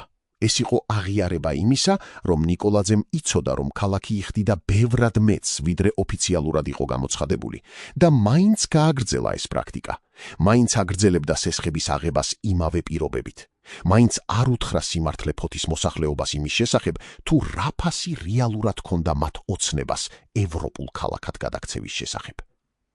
1899 წელს, როდესაც ნიკოლაძემ პირველად იგრძნო, რომ მისი ჯანმრთელობა იწყებს გაუარესებას, პირველი თავბრუსხვევები, პირველი ძილის უძლურება, პირველი ის მომენტები, როდესაც სარკეში ხედავდა არა ენერგიულ 40 წლამდლიან ლიდერს, არამედ დაღლილ ადამიანს, რომლის თვალებში ჩანდა რაღაც, რასაც მან თავად არ იცნობდა, შიში. ის იწყებს უფრო ხშირად ფიქრს იმაზე, თუ რა დატოვებს თავის შემდეგ. ის დადის ფოთის ქუჩებში, რომლებიც მან ააშენა, უყურებს ელექტრონათურებს, რომლებიც მან მოიტანა, უყურებს სპორტს, რომელიც მან გადააქცია ევროპულ სტანდარტად, და ცდილობს დაარწმუნოს თავი, რომ ეს ყველაფერი იყო ღირებული, რომ ის ფასი, რომელიც გადაიხადა, არა მხოლოდ ფინანსური, არამედ პირადი, ფიზიკური, ემოციური, იყო გამართლებული. მაგრამ ღამით, როდესაც ის ვერ იძინებს და უსმენს, როგორ ქროლავს ქარი შავი ზღვიდან, ის იწყებს ეჭვს. ის იწყებს კითხვას საკუთარი თავისთვის. იყო თუ არა სწორი გადაწყვეტილება დაეთანხმო იმ პირობებს, რომლებიც ფრანგმა ბანკირებმა დააწესეს? იყო თუ არა სწორი გადაწყვეტილება ენდო იმ შუამავლებს, რომელთა რეალურ ვინაობასაც კი არ იცოდა? იყო თუ არა სწორი გადაწყვეტილება დაიმალა ფოთის მოსახლეობისთვის რეალური ფასი იმ ოცნებისა, რომელსაც ის ეპირდებოდა მათ? და ყველაზე მძიმე კითხვა, რომელსაც ის ვერასოდეს უპასუხებს ხმამაღლა, მაგრამ რომელიც ყოველ ღამე უბრუნდება. იყო თუ არა ის თავად ნაწილი იმ სისტემისა, რომელიც ფლანგავდა ფოთის ფულს? 1905 წელს, როდესაც ფოთის ბიუჯეტი კვლავ ვერ ასწრებს სესხების გადახდას და ქალაქი იძულებულია აიღოს ახალი სესხი ძველი სესხის პროცენტების დასაფარად, კლასიკური ფინანსური ხაფანგის დასაწყისი, ნიკოლაძე იწყებს ფიზიკურად იცვლებოდეს. მისი თმა, რომელიც 5 წლის წინ იყო მხოლოდ ოდნავ ნაცრისფერი, ხდება თითქმის თეთრი. მისი სახე, რომელიც ოდესღაც იყო სავსე ენერგიით და ოპტიმიზმით, იწყებს ჩაძირებას, ხდება უფრო წაწვეტილი, უფრო დაღლილი. მისი ხელები, რომლებიც ოდესღაც მტკიცედ აწერდნენ ხელს დოკუმენტებზე, იწყებენ კანკალებას, თავიდან მხოლოდ დილით, მერე მთელი დღის განმავლობაში. მისი ძილი, რომელიც ოდესღაც იყო ღრმა და მშვიდი, ხდება წყვეტილი, სავსე კოშმარებით, სადაც ის ხედავს, როგორ ინგრევა ყველაფერი, რაც ააშენა. მისი მადა, რომელიც ოდესღაც იყო კარგი, ქრება. ის იწყებს წუნაში კლებას. მისი კოსტუმები ხდება ზედმეტად ფართო, მისი საყელო ზედმეტად თავისუფალი. ადამიანები, რომლებიც ხედავენ მას ქუჩაში, იწყებენ ჩურჩულის. რა მოუვიდა ნიკოლაძეს? რატომ გამოიყურება ის ასე? ზოგიერთი ამბობს, რომ ეს არის უბრალოდ ასაკი. ის უკვე 50 წლისაა და 50 წელი ხელისუფლებაში არის როგორც 100 წელი ჩვეულებრივ ცხოვრებაში. მაგრამ სხვები ამბობენ, რომ ეს არის რაღაც მეტი, ეს არის შიდა წვა. ეს არის ის, რაც ხდება ადამიანთან, რომელმაც იცის, რომ მისი დრო იწურება, რომელმაც იცის, რომ მისი მტრები ახლოვდებიან, რომელმაც იცის, რომ ის, რაც ააშენა, შეიძლება ჩამოინგრეს ნებისმიერ მომენტში. და მაშინ ხდება ის, რაც ნიკოლაძეს ყველაზე მეტად აშინებს, იწყება არქივების გაქრობა. 1909 წლის ნოემბერში, როდესაც ფოთის ქალაქის გამგეობის მდივანი დილით შედის არქივის ოთახში, ის აღმოაჩენს, რომ ერთი მთელი თარო ცარიელია. თარო, სადაც ინახებოდა ყველა დოკუმენტი, რომელიც ეხებოდა პირველ ევროპულ სესხებს, ყველა ხელშეკრულება, ყველა მიმოწება ფრანგულ ბანკირებთან, ყველა ქვითარი, რომელიც ადასტურებდა ფულის ტრანსფერებს. მდივანი მიდის ნიკოლაძესთან და აცნობებს მას ამ აღმოჩენას, და ნიკოლაძე პირველად თავის ცხოვრებაში კარგავს კონტროლს. პირველად ხმამაღლა ყვირის, პირველად აფეთქებს. ვინ შევიდა არქივში? როდის? რატომ არავინ არაფერი დაინახა? მაგრამ დივანს არ აქვს პასუხები. არქივის ოთახი ყოველთვის იყო ჩაკეტილი. გასაღები ინახებოდა მხოლოდ ორ ადამიანთან, თავად მდივანთან და ნიკოლაძესთან, და არც ერთი მათგანი არ შესულა იქ ბოლო 2 კვირის განმავლობაში. ნიკოლაძე ითხოვს გამოძიებას, მაგრამ გამოძიება არაფერს პოულობს. არანაირი კვალი, არანაირი მოწმე, არანაირი ახსნა. დოკუმენტები უბრალოდ გაქრა, თითქოს არასოდეს არსებულიყო. და ნიკოლაძე მიცის, რომ ეს არ არის შემთხვევითობა. ეს არის ზუსტად დაგეგმილი ოპერაცია. ეს არის ვიღაცის მიერ განხორციელებული საბოტაჟი, რომელსაც სურს მოაშოროს მას ერთადერთი მტკიცებულება, რომელიც შეეძლო დაეცვა თავისი თავი მომავალი რევიზიისგან. მაგრამ ვინ იყო ის, ვისაც ჰქონდა წვდომა არქივთან? ვინ იყო ის, ვისაც ჰქონდა мотиваცია გაანადგურებინა ეს დოკუმენტები? ნიკოლაძე იწყებს ეჭვს ყველას, ეჭვობს თავის უახლოეს თანამშრომლებს, ეჭვობს სათათბიროს წევრებს, ეჭვობს თავის მდივანს, ეჭვობს თავის დაცვას. და ეს ეჭვი იწყებს მის შიგნით ჭამას, იწყებს მის იზოლაციას, იწყებს მის პარანოიას. ის იწყებს ყველა შეხვედრის ჩაწერას, იწყებს ყველა საუბრის დოკუმენტირებას, იწყებს ყველა გადაწყვეტილების დუბლირებას. მაგრამ რაც უფრო მეტს საკეთებს, მით უფრო მეტად გამოიყურება როგორც ადამიანი, რომელსაც აქვს რაღაც დასამალი, როგორც ადამიანი, რომელიც ცდილობს დაიცვას თავისი თავი, რადგან იცის, რომ დამნაშავია. და ეს სურათი, პარანოიული, დაღლილი, ფიზიკურად გაუარესებული ლიდერი, რომელიც ეჭვობს ყველას და ყველაფერს, არის სწორედ ის სურათი, რომელიც სჭირდება მის მტრებს, იმისთვის, რომ დაასაბუთონ, რომ ნიკოლაძე უკვე არ არის შესაფერი სახელმძღვანელობისთვის, რომ ის დაკარგა კონტროლი, რომ ის გახდა საშიშროება თავად ფოთისთვის. 1910 წლის დეკემბერში ხდება ის, რაც ნიკოლაძისთვის არის ბოლო წვეთი. ფოთის სათათბიროს ერთ-ერთი წევრი, ადამიანი, რომელსაც ნიკოლაძე თავად დანიშნა 5 წლის წინ, ადამიანი, რომელსაც ნიკოლაძე ენდობოდა და რომელსაც თავისი უახლოესი თანამშრომლის სტატუსი ჰქონდა, უცებ წერს განცხადებას, სადაც ამბობს, რომ ის აღარ შეუძლია მონაწილეობა მიიღოს ფინანსურ ოპერაციებში, რომელთა ლეგალურობაშიც ეჭვი მაქვს. ეს განცხადება არის ბომბი, რადგან ეს არის პირველი შემთხვევა, როდესაც ნიჭალაძის საკუთარი გუნდიდან ვინმე ღიად აცხადებს ეჭვს მის ფინანსურ პოლიტიკაში. ნიკოლაძე უკითხავს მას პირადად, რატომ, რა შეიცვალა, რა გაიგე, რაც აქამდე არ იცოდი. და ადამიანი პასუხობს, და ეს პასუხი არის ყველაზე მძიმე დარტყმა, რომელსაც ნიკოლაძე ოდესმე მიიღებს. მე ვიცოდი, რომ ჩვენ ვიხდით მეც, ვიდრე ოფიციალურად იყო გამოცხადებული. მე ვიცოდი, რომ შუამავლები იღებდნენ დიდ წილს. მაგრამ მე ვფიქრობდი, რომ ეს იყო საჭირო ფასი განვითარებისთვის. მაგრამ ახლა, როდესაც ვხედავ, რომ ჩვენ აღარ ვასწრებთ გადახდებს, როდესაც ვხედავ, რომ ჩვენ ვიღებთ ახალ სესხებს ძველი სესხების დასაფარად, როდესაც ვხედავ, რომ არქივები ქრება, როდესაც ვხედავ, რომ თქვენ თავად აღარ იცით ვის ენდოთ, მე ვხვდები, რომ ეს აღარ არის განვითარება. ეს არის კატასტროფა, რომელი მოდის. და მე არ მინდა ვიყო ნაწილი ამისა, როდესაც ეს კატასტროფა მოხდება. ნიკოლაძე რჩება მარტო თავის კაბინეტში და პირველად თავის ცხოვრებაში ის გრძნობს არა ბრას, არა უსამართლობის გრძნობას, არამედ რაღაც სხვას, გრძნობს დამარცხებას. მან იცის, რომ ეს ადამიანი მართალია. მან იცის, რომ ფოთი მართლაც მიდის კატასტროფისკენ. მან იცის, რომ ის ფინანსური სქემა, რომელიც ოდესღაც ჩანდა როგორც გენიალური გადაწყვეტა, ახლა გადაიქცა ხაფანგად, საიდანაც გამოსვლა შეუძლებელია. მან იცის, რომ რევიზია, რომელიც მალე მოვა პეტერბურგიდან, იპოვის ყველა იმ დარღვევას, რომელსაც ის ცდილობდა დაიმალა, იპოვის ყველა იმ წინააღმდეგობას, რომელსაც ის ცდილობდა ახსნა, იპოვის ყველა იმ ფარულ ხარჯს, რომელსაც ის ცდილობდა გაემართლებინა. და მან იცის, რომ მას აღარა აქვს დაცვა, რადგან ის დოკუმენტები, რომლებიც შეეძლო დაიმტკიცებინა, რომ ყველაფერი იყო ლეგალური, გაქრა. მან იცის, რომ ის დარჩა მარტო თავის გადაწყვეტილებებთან, მარტო თავის არჩევანთან, მარტო თავის პასუხისმგებლობასთან. და მან იცის, რომ ახლა მას მოუწევს გადაიხადოს ფასი ყველა იმ რისკისთვის, რომელიც მან აიღო, ყველა იმ კომპრომისისთვის, რომელიც მან გააკეთა, ყველა იმ სიმართლისთვის, რომელიც მან დაფარა. მაგრამ ყველაზე მძიმე არის არა ის, რომ მას მოუწევს პასუხისმგებლობის აღება. ყველაზე მძიმე არის ის, რომ ის თავად აღარ იცის, იყო თუ არა ის მართალი. ის თავად აღარ იცის, იყო თუ არა ის გენიალური მომლაპარაკებელი, რომელმაც გადაარჩინა ფოთი, თუ იყო ის უპასუხისმგებლო რისკიანი მოთამაშე, რომელმაც ჩააგდო ფოთი ფინანსურ ხაფანგში. ის თავად აღარ იცის, იყო თუ არა ის მსხვერპლი იმპერიული საბოტაჟისა, თუ იყო ის თავად ნაწილი იმ კორუმპირებული სისტემისა, რომელიც ფლანგავდა ფოთის ფულს. ის თავად აღარ იცის, იყო თუ არა ის გმირი, რომელიც ებრძოდა სისტემას, თუ იყო ის ადამიანი, რომელიც გამოიყენა სისტემა საკუთარი ამბიციების განსახორციელებლად. და ეს უცოდინარობა, ეს შიდა ეჭვი, ეს უნარობა საკუთარი თავის შეფასებისა არის ყველაზე მძიმე სასჯელი, რომელსაც ის ოდესმე მიიღებს. 1911 წლის იანვარში, როდესაც პეტერბურგი ოფიციალურად აცხადებს, რომ ფოთში გაიგზავნება სარევიზიო კომისია, ნიკოლაძემ იცის, რომ მისი დრო გასულია და ის იწყებს მზადებას არა რევიზიისთვის, არამედ დასასრულისთვის. ის იწყებს თავისი საქმეების მოწესრიგებას, იწყებს თავისი დოკუმენტების დალაგებას, იწყებს თავისი ბოლო ნების დაწერას, არა იურიდიული ნების, არამედ პოლიტიკური ნების, სადაც ის ცდილობს ახსნას მომავალი თაობებისთვის, თუ რატომ გააკეთა ის, რაც გააკეთა, რატომ აირჩია ის, რაც აირჩია, რატომ გადაიხადა ის ფასი, რომელიც გადაიხადა. ის წერს: მე ვიცოდი, რომ ევროპული ფული ძვირი იყო.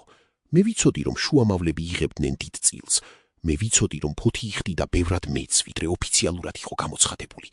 მაგრამ მე ასევე ვიცოდი, რომ ალტერნატივა იყო სიკვდილი. არა მეტაფორული სიკვდილი, არამედ რეალური სიკვდილი ჭაობში, მალარიაში, სიღარიბეში, უიმედობაში. და მე ავირჩიე ცხოვრება ძვირი ფასით, ვიდრე სიკვდილი უფასოდ.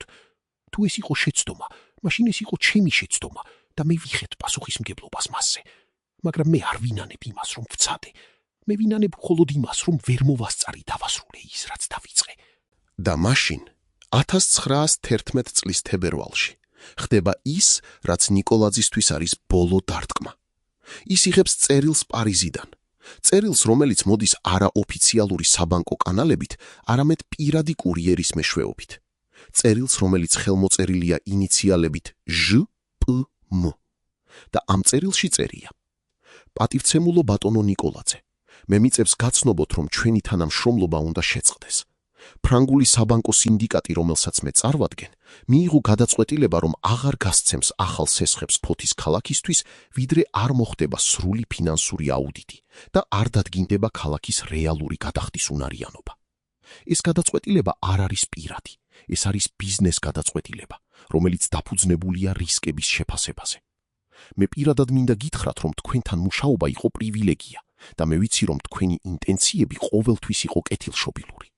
მაგრამ ბიზნესი არის ბიზნესი და ბიზნესში არ არსებობს სენტიმენტები. გისურვებთ წარმატებას თქვენს მომავალ საქმიანობაში. პატივისცემით ჟ.პ.მ. ნიკოლაძე კითხულობს ამ წერილს ერთხელ, მეორედ, მესამედ და მაშინ ის იწყებს სიცილს. წარე, ისტერიული სიცილი, რომელიც გადაიქცება ტირილში, რადგან ის ხვდება, რომ ეს წერილი არის დასასრული. ეს წერილი არის დადასტურება იმისა, რომ ის დარჩა მარტო, რომ ის ადამიანები, რომლებსაც ის თავის პარტნიორებად თვლიდა, რეალურად იყვნენ მხოლოდ ბიზნესმენები, რომლებისთვის ფოთი იყო არა ოცნება, არამედ ინვესტიცია, და როდესაც ინვესტიცია ხდება რისკიანი, ბიზნესმენები გადიან, უბრალოდ და ცივად, ისე როგორც შედიან, ფულის გამო. და ბოლოს 1911 წლის მარტში ხდება ის, რაც ნიკოლაძისთვის არის ყველაზე მძიმე აღმოჩენა. ის იღებს ინფორმაციას, რომ ერთ-ერთი მისი უახლოესი თანამშრომელი, ადამიანი, რომელსაც ის ენდობოდა უპირობოდ, ადამიანი, რომელსაც ის თავის მეგობრად თვლიდა, რეალურად იყო ინფორმატორი. ადამიანი, რომელიც წლების განმავლობაში აგზავნიდა ანგარიშებს ქუთაისის გუბერნიაში ნიკოლაძის ყოველი ნაბიჯის, ყოველი შეხვედრის, ყოველი გადაწყვეტილების შესახებ. ნიკოლაძე უკითხავს მას პირდაპირ: რატომ? რა გავაკეთე შენთვის ცუდი? რატომ მიხალატე? და ადამიანი პასუხობს, და ეს პასუხი არის ყველაზე მძიმე სიმართლე, რომელსაც ნიკოლაძე ოდესმე გაიგებს. მე არ გიხალატე. მე ვემსახურებოდი იმპერიას, ისევე როგორც თქვენ. განსხვავება იყო მხოლოდ ის, რომ თქვენ ფიქრობდით, რომ შეგიძლიათ ემსახურეთ იმპერიას და ამავე დროს ემსახურეთ საქართველოს, მაგრამ ეს შეუძლებელია. ადრე თუ გვიან თქვენ უნდა აგერჩიათ და თქვენ აირჩიეთ საქართველო. ეს იყო თქვენი შეცდომა, არა ფინანსური შეცდომა, არამედ პოლიტიკური შეცდომა და ამიტომ თქვენ უნდა წახვიდეთ. ნიკოლაძე უყურებს ამ ადამიანს. ადამიანს, რომელთან ერთად მუშაობდა 10 წლის განმავლობაში, ადამიანს, რომელსაც ენდობოდა, ადამიანს, რომელსაც თავის მეგობრად თვლიდა. და ხვდება, რომ ის არასოდეს იცნობდა ამ ადამიანს, რომ ის ყველაფერი, რასაც ის თვლიდა მეგობრობად, რეალურად იყო მხოლოდ სამსახური, რომ ის ყველაფერი, რასაც ის თვლიდა ერთგულებად, რეალურად იყო მხოლოდ ინსტრუქციების შესრულება. და ეს აღმოჩენა, ეს გაგება იმისა, რომ ის იყო მარტო, მაშინაც კი, როდესაც ფიქრობდა, რომ გარშემორტყმული იყო მეგობრებით, არის ბოლო დარტყმა, რომელიც ანადგურებს ყველაფერს, რაც კიდევ რჩებოდა მის შიგნით. 1912 წლის აპრილში, როდესაც რევიზორები საბოლოოდ წარუდგენენ თავიანთ დასკვნას პეტერბურგს, დასკვნა, სადაც წერია, რომ ფოთის ქალაქის ფინანსური მდგომარეობა არის კატასტროფული, ქალაქის ვალები აღემატება მის შემოსავლებს 3-ჯერ, რეალური საპროცენტო განაკვეთის სესხებზე არის 12%. არსებობს საფუძვლიანი ეჭვი, რომ ნიკოლაძე იყო ჩართული ფინანსურ მანიპულაციებში. ნიკო ნიკოლაძე იძულებულია დატოვოს თანამდებობა, რომელსაც 18 წელი უძღვებოდა. როდესაც 1912 წლის მაისის 21 დღეს ნიკო ნიკოლაძემ ბოლოჯერ გადაკვეთა ფოთის ქალაქის გამგეობის კარი, მან თან წაიღო ერთადერთი ნივთი, ძველი ტყავის ჩანთა, სადაც ინახებოდა არაოფიციალური დოკუმენტები, არამედ პირადი ჩანაწერები, წერილები, ფოტოები. ყველაფერი, რაც ადასტურებდა, რომ ის რაც მოხდა, მართლაც მოხდა, რომ ის რაც ააშენა, მართლაც არსებობდა, რომ ის რაც იბრძოდა, მართლაც ღირდა. მან არ გაიხედა უკან, არა იმიტომ, რომ არ სურდა, არამედ იმიტომ, რომ ვეღარ შეეძლო, რადგან იცოდა, რომ თუ გაიხედა, დაინახავდა არა ქალაქს, რომელიც ააშენა, არამედ ქალაქს, რომელიც მას უღალატა, ქალაქს, რომლის სახელით ის იბრძოდა, მაგრამ რომელმაც საბოლოოდ არ დაიცვა ის. ქუჩაზე, სადაც ოდესღაც ხალხი მას მიესალმებოდა პატივისცემით, ახლა ადამიანები გვერდს უვლიდენ, არა ზისხით, არამედ რაღაც უფრო მძიმე გრძნობით, სირცხვილით, რომ ისინი არ დაიცვეს ის, როდესაც მას ეს ჭირდებოდა, რომ ისინი დაიჯერეს ბრალდებები, რომლებიც მის წინააღმდეგ იყო წაყენებული, რომ ისინი დაივიწყეს ყველაფერი, რაც მან გააკეთა მათთვის. ნიკოლაძე დადიოდა იმ ქუჩებზე, რომლებიც მან ააშენა, გადიოდა იმ ხიდებზე, რომლებიც მან აამუშავა, ხედავდა იმ ელექტრონათურებს, რომლებიც მან მოიტანა.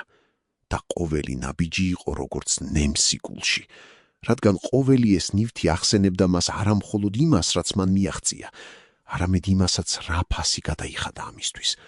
და ახლა, როდესაც ყველაფერი დასრულდა, ის კითხულობდა საკუთარ თავს. ღირდა თუ არა? 1894 წელს, როდესაც ნიკოლაძე პირველად ჩავიდა ფოთში, როგორც ახლად არჩეული ქალაქის თავი, მას ჰქონდა ხედვა ქალაქისა, რომელიც იქნებოდა არა რუსეთის იმპერიის პერიფერიული ჭაობი, არამედ საქართველოს ფანჯარა ევროპისკენ, ქალაქი, რომელიც იქნებოდა ეკონომიკური დამოუკიდებლობის საფუძველი, ქალაქი, რომელიც დაამტკიცებდა, რომ საქართველოს შეეძლო არსებობა არა როგორც იმპერიის დანართი, არამედ როგორც თვითკმარი ერთეული. ამ ხედვის განსახორციელებლად მას სჭირდებოდა ფული, ბევრი ფული, და ის ფული არ იყო რუსეთში, ის ფული იყო ევროპაში. ამიტომ ის წავიდა პარიზში, ამიტომ ის მოლაპარაკებდა ფრანგ ბანკირებთან, ამიტომ ის დათანხმდა იმ პირობებს, რომლებიც ახლა 18 წლის შემდეგ გამხდარა მისი დაცემის მიზეზი. მაშინ 1895 წელს, როდესაც ის პირველად ხელს აწერდა იმ ხელშეკრულებებს, ის იცოდა, რომ ევროპული ფული ძვირი იყო. იცოდა, რომ ოფიციალური 4.5% იყო მხოლოდ ნომინალური ციფრი, რომ რეალური ღირებულება იქნებოდა ბევრად უფრო მაღალი, როდესაც დაემატებოდა ყველა ის ფარული ხარჯი, რომელიც თან სდევდა საერთაშორისო ფინანსურ ოპერაციებს. მაგრამ მაშინ ის ფიქრობდა, რომ ეს ფასი ღირდა. ფიქრობდა, რომ სჯობდა გქონოდა ძვირი ვალი და აშენებული ქალაქი, ვიდრე ყოფილიყავით უვალოდ და დაგვრჩენოდა ჭაობში. ახლა, 18 წლის შემდეგ, როდესაც ის ტოვებდა ფოთს როგორც დამარცხებული ადამიანი, ის კვლავ ფიქრობდა იმავეზე. და კვლავ ვერ პოულობდა პასუხს იმ კითხვაზე, რომელიც მას დევნიდა ბოლო წლების განმავლობაში. იყო თუ არა ის მართალი? რევიზორებმა იპოვეს ის, რასაც ეძებდნენ. იპოვეს წინააღმდეგობები დოკუმენტებში. იპოვეს განსხვავებები ოფიციალურ და რეალურ ციფრებს შორის. იპოვეს ფარული ხარჯები, რომლებიც არსად არ იყო ახსნილი. იპოვეს შუამავლები, რომელთა ვინაობა დღემდე რჩება საიდუმლოდ. მათ დაწერეს ანგარიში, სადაც ნიკოლაძე გამოსახული იყო როგორც უპასუხისმგებლო ხელმძღვანელი, რომელმაც ჩააგდო ფოთი ფინანსურ კატასტროფაში, როგორც ადამიანი, რომელიც თანამშრომლობდა ეჭვიან ფრანგ ფინანსისტებთან, როგორც ჩინოვნიკი, რომელიც ფლანგავდა ქალაქის ფულს. მაგრამ ეს ანგარიში არ ამბობდა სრულ სიმართლეს, რადგან სრული სიმართლე იყო ბევრად უფრო რთული, ვიდრე ის, რაც შეეძლო ჩაეტია ოფიციალურ დოკუმენტში. სრული სიმართლე იყო ის, რომ ნიკოლაძე არ იყო არც გმირი და არც დამნაშავე. ის იყო ადამიანი, რომელმაც გააკეთა არჩევანი, რთული არჩევანი, რისკიანი არჩევანი და რომელმაც გადაიხადა ფასი ამ არჩევანისთვის. ის იყო ადამიანი, რომელმაც ცადა შეექმნა რაღაც დიდი იმ სისტემაში, რომელიც არ აძლევდა საშუალებას დიდი რამის შექმნას, რომელმაც ცადა იბრძოლა იმპერიის წინააღმდეგ იმპერიის საკუთარი იარაღებით და რომელიც საბოლოოდ დამარცხდა არა იმიტომ, რომ ის იყო სუსტი, არამედ იმიტომ, რომ სისტემა იყო ძლიერი. მაგრამ იყო კიდევ ერთი სიმართლე, რომელიც არ ითქვა რევიზორების ანგარიშში, სიმართლე, რომელიც არ ითქვა ოფიციალურ დოკუმენტებში, სიმართლე, რომელიც დარჩა მხოლოდ ჩურჩულებში, ხმებში, ეჭვებში. სიმართლე იმის შესახებ, თუ ვინ რეალურად იდგა ნიკოლაძის დაცემის უკან. იყო თუ არა ეს მხოლოდ ფინანსური რევიზია, რომელმაც აღმოაჩინა რეალური დარღვევები. თუ იყო ეს პოლიტიკური ოპერაცია, რომელმაც გამოიყენა ფინანსური დარღვევები როგორც საბაბი ზედმეტად დამოუკიდებელი ლიდერის მოსაშორებლად. იყო თუ არა ეს იმპერიული საბოტაჟი, როდესაც რუსეთის ხელისუფლებამ მიზანმიმართულად გაანადგურა ის ადამიანი, რომელიც ცდილობდა შეექმნა საქართველოს ეკონომიკური დამოუკიდებლობის საფუძველი. ან იყო ეს უბრალოდ ბუნებრივი შედეგი იმისა, რომ ნიკოლაძემ აიღო ზედმეტად დიდი რისკი, დათანხმდა ზედმეტად ძვირ პირობებს, ენდოზედმეტად ეჭვიან ადამიანებს. პასუხი, როგორც ყოველთვის რთულ ისტორიულ კითხვებზე, იყო სადღაც შუაში. და ეს პასუხი არასოდეს იქნება ნათქვამი ხმამაღლა, რადგან ის ადამიანები, რომლებმაც იციან სრული სიმართლე, ან უკვე აღარ არიან ცოცხალნი, ან არასოდეს ისაუბრებენ. 1912 წლის ივნისში, ერთი თვის შემდეგ ნიკოლაძის გადადგომის შემდეგ, ფოთში ინიშნება ახალი ქალაქის თავი, რუსი ჩინოვნიკი, რომელიც მოდის პეტერბურგიდან, რომელსაც არ აქვს არანაირი კავშირი საქართველოსთან, არანაირი ინტერესი ფოთის განვითარებისადმი, არანაირი ხედვა ქალაქის მომავლის შესახებ. მისი პირველი გადაწყვეტილება არის ყველა იმ პროექტის შეჩერება, რომელიც ნიკოლაძემ დაიწყო. არა იმიტომ, რომ ეს პროექტები ცუდი იყო, არამედ იმიტომ, რომ ისინი იყო ნიკოლაძის პროექტები. და ყველაფერი, რაც დაკავშირებული იყო ნიკოლაძესთან, ახლა უნდა გაქრეს, უნდა დავიწყდეს, უნდა წაიშალოს. მისი მეორე გადაწყვეტილება არის ყველა იმ ადამიანის გათავისუფლება, რომლებიც მუშაობდნენ ნიკოლაძესთან. არა იმიტომ, რომ ისინი არაკომპეტენტურები იყვნენ, არამედ იმიტომ, რომ ისინი იყვნენ ნიკოლაძის ადამიანები და ნიკოლაძის ადამიანებს აღარ ჰქონდათ ადგილი ახალ ფოთში. მისი მესამე გადაწყვეტილება არის ყველა იმ ევროპული კავშირის გაწყვეტა, რომელიც ნიკოლაძემ ააშენა. არა იმიტომ, რომ ეს კავშირები უსარგებლო იყო, არამედ იმიტომ, რომ ისინი იყვნენ ნიკოლაძის კავშირები და ფოთს აღარ ჭირდებოდა ევროპასთან პირდაპირი კავშირი. ფოთს ჭირდებოდა მხოლოდ კავშირი პეტერბურგთან. და ასე, ნელ-ნელა, თვიდან თვემდე, ყველაფერი, რაც ნიკოლაძემ ააშენა, არა ფიზიკური ინფრასტრუქტურა, არამედ ის უხილავი ინფრასტრუქტურა, ის ქსელი, ის სისტემა, რომელიც აკავშირებდა ფოთს ევროპასთან და რომელიც იყო ნიკოლაძის რეალური მემკვიდრეობა, იწყებს დაშლას, იწყებს გაქრობას, იწყებს დავიწყებას. მაგრამ ფიზიკური ინფრასტრუქტურა რჩება, პორტი რჩება, ელექტროსადგური რჩება, წყალგაყვანილობა რჩება, ქუჩები რჩება, ხიდები რჩება. ყველაფერი, რაც ნიკოლაძემ ააშენა ბეტონით და რკინით, რჩება და აგრძელებს მუშაობას. და ეს არის ის, რაც ნიკოლაძეს ყველაზე მეტად აწუხებს მის ბოლო დღეებში. ის იცის, რომ ის, რაც მან ააშენა, გააგრძელებს არსებობას მისი გარეშე, რომ ფოთი გააგრძელებს ფუნქციონირებას როგორც პორტი, როგორც ქალაქი, როგორც ეკონომიკური ცენტრი. მაგრამ ის ასევე იცის, რომ ეს ფოთი აღარ იქნება მისი ფოთი. აღარ იქნება ის ფოთი, რომელიც მას ესიზმრებოდა. აღარ იქნება ის ფოთი, რომელიც უნდა ყოფილიყო საქართველოს ფანჯარა ევროპისკენ. ეს იქნება უბრალოდ რუსეთის იმპერიის პერიფერიული პორტი, რომელიც ემსახურება იმპერიის ინტერესებს, არა საქართველოს ინტერესებს. და ეს გაცნობიერება, ეს გაგება იმისა, რომ მისი ოცნება ვერასოდეს განხორციელდება, არის ყველაზე მძიმე სასჯელი, რომელსაც ის ოდესმე მიიღებს. 1912 წლის სექტემბერში, 4 თვის შემდეგ თავისი გადადგომის შემდეგ, ნიკო ნიკოლაძე ბრუნდება თავის საოჯახო მამულში, დიდ ჯიხაიში. ბრუნდება არა როგორც გამარჯვებული გმირი, არამედ როგორც დამარცხებული ადამიანი, რომელმაც დაკარგა ყველაფერი, რისთვისაც იბრძოდა. მისი ჯანმრთელობა, რომელიც უკვე იყო გაუარესებული ბოლო წლების განმავლობაში, აგრძელებს დაცემას. ის იწყებს კარგავს წონაში, იწყებს კარგავს ძალებს, იწყებს კარგავს ინტერესს ცხოვრებისადმი. ის ატარებს დღეებს თავის კაბინეტში, კითხულობს ძველ წერილებს, უყურებს ძველ ფოტოებს, იხსენებს ძველ დღეებს და ცდილობს გაიგოს, სად შეცდა, რა უნდა გაეკეთებინა სხვაგვარად, როგორ შეეძლო თავიდან აიცილებინა ის, რაც მოხდა. მაგრამ რაც უფრო ღრმად ფიქრობს, მით უფრო ნათელი ხდება, რომ არ არსებობდა სხვა გზა. რომის არჩევანი, რომელიც მან გააკეთა 1895 წელს, როდესაც ის პირველად წავიდა პარიზში, იყო ერთადერთი შესაძლო არჩევანი, თუ ის მართლაც სურდა რაიმეს მიღწევა. რომ ალტერნატივა იყო არა უკეთესი გზა, არამედ არანაირი გზა. რომ ის ფასი, რომელიც მან გადაიხადა, იყო არა ზედმეტად მაღალი ფასი, არამედ ერთადერთი ფასი, რომელიც შეეძლო გადაეხადა. 1914 წლის ივლისში, როდესაც იწყება პირველი მსოფლიო ომი და რუსეთის იმპერია შედის ქაოსში, მიკო ნიკოლაძე იღებს ბოლო წერილს ფოთიდან. წერილს, რომელიც მოდის არა ოფიციალური კანალებით, არამედ პირადი კურიერის მეშვეობით.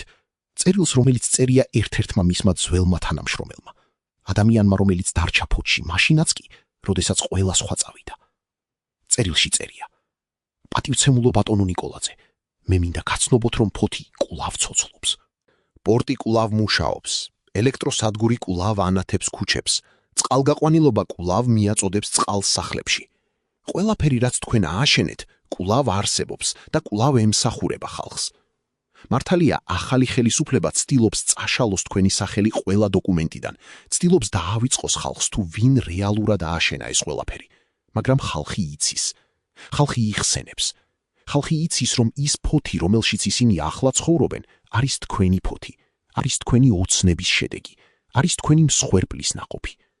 და ერთ დღეს, როდესაც ეს ყველაფერი დასრულდება, როდესაც ისტორია დაწერს თავის განაჩენს, ხალხი გაიგებს, რომ თქვენ იყავით მართალი, რომ თქვენ იყავით გმირი, რომ თქვენ იყავით ის, ვინც ცადა გადაერჩინა საქართველო. პატივისცემით, თქვენი ერთგული მსახური. ნიკოლაძე კითხულობს ამ წერილს და პირველად მრავალი თვის განმავლობაში ის გრძნობს რაღაცას, რაც გავს მშვიდობას, რაღაცას, რაც გავს დაკმაყოფილებას, რაღაცას, რაც გავს იმედს.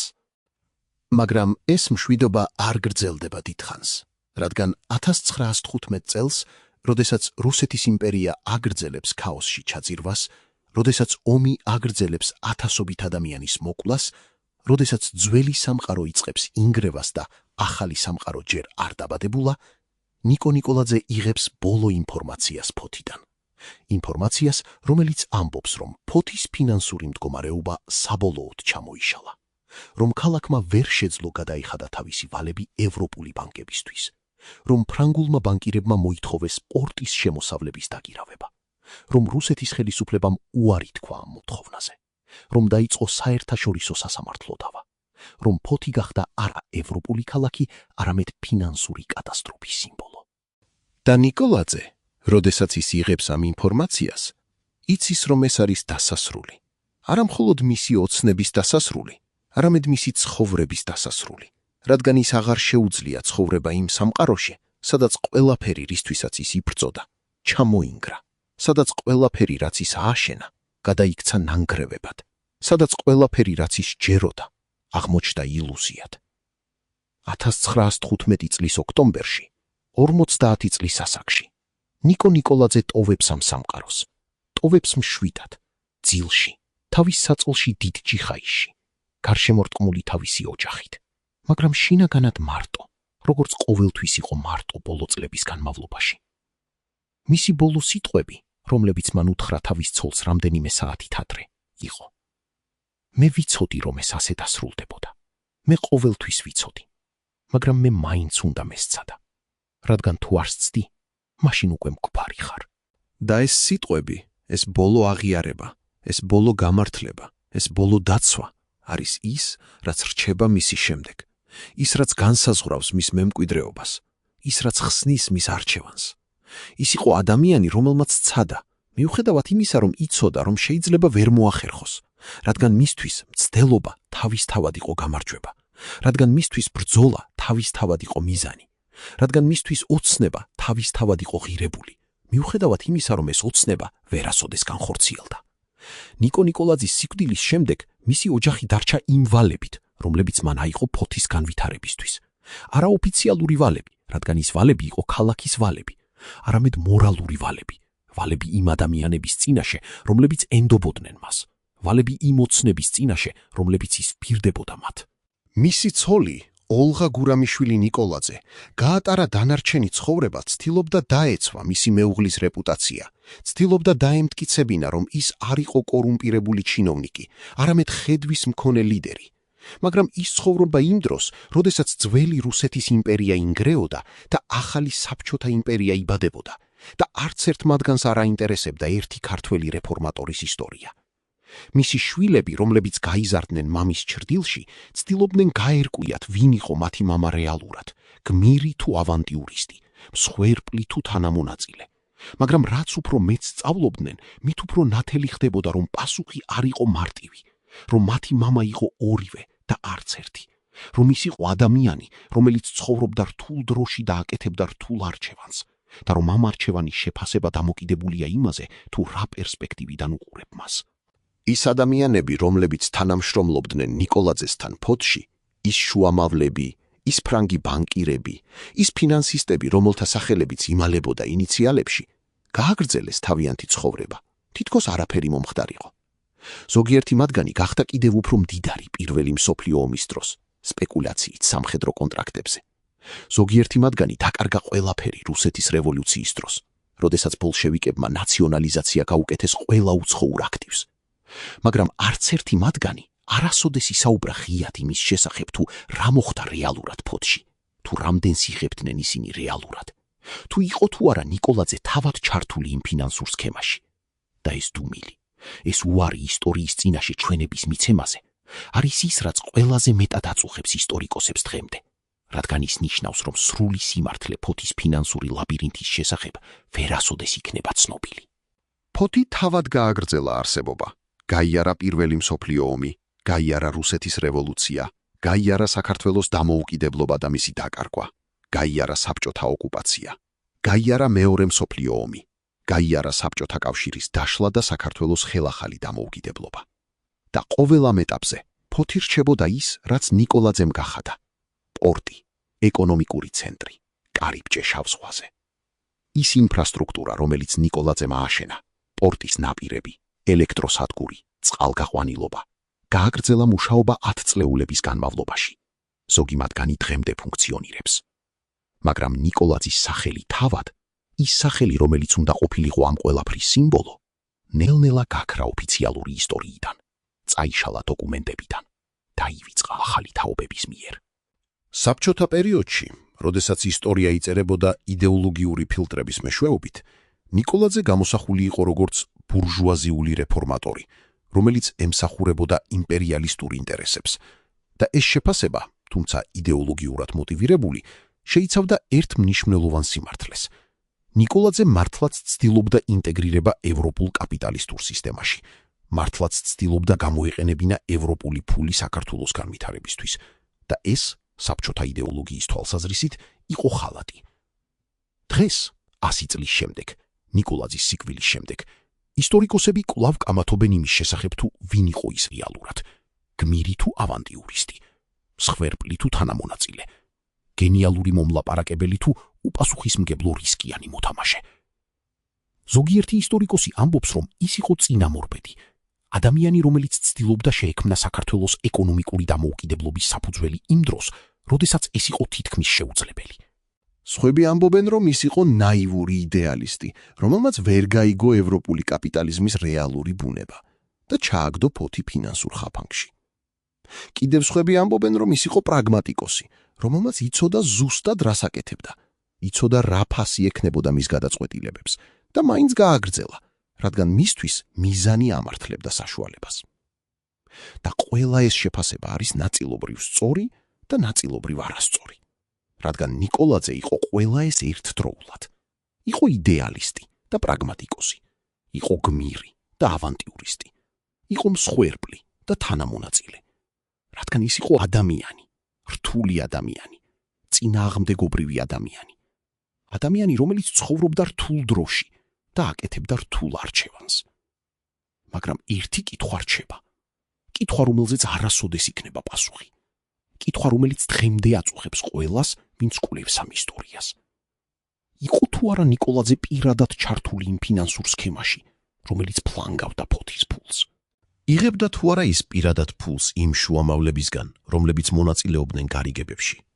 იყო თუ არა ის არამხოლოდ პოლიტიკური ლიდერი, არამედ ბიზნეს პარტნიორი, რომელიც იღებდა წილს მოგებიდან?